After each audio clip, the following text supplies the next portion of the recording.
Now we're going to take a look at the short run and the long run for a firm in a perfectly competitive market. Now remember, the market sets the price. So in our Vucci example, we've got market demand and market supply setting the price of $4.50 a cup. Now our role as a firm in this market is to maximize profit. So we're looking to determine what quantity is going to do that. So first thing we do is we put in our price, which is equal to marginal revenue. We look for the point where marginal cost equals marginal revenue, and this tells us that it's 3,600. Now once we have this, we can determine our total revenue is going to be the 3,600 cups multiplied by the $4.50. So this whole green area represents revenue.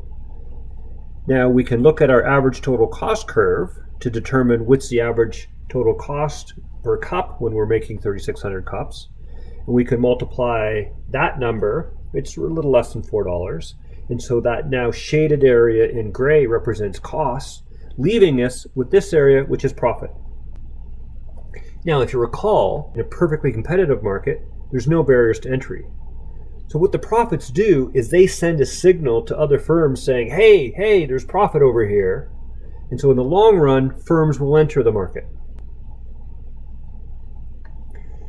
So if we look to the long run, right, firms enter the market, and this is going to change our supply. More specifically, it's going to increase supply, because if you recall, one of the determinants of the supply curve was number of firms in the market. So if the firms increase, this is going to shift our supply curve to the right. So no longer will our equilibrium price be $4.50. The new equilibrium has moved $4. So prices declined because of the entrance. And so now the new equilibrium for us is going to be $4 equals to our new marginal revenue and price line, which means profits are going to leave. Our new point where marginal revenue equals marginal cost has now moved.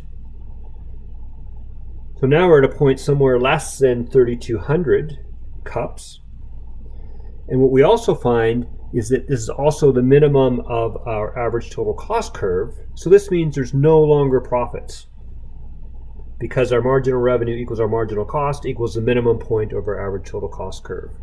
So in the long run, there's no economic profit. Now, keep in mind, this isn't necessarily a bad thing, because we're still earning an accounting profit. And overall for society, this is good, because this makes sure that all firms operate efficiently.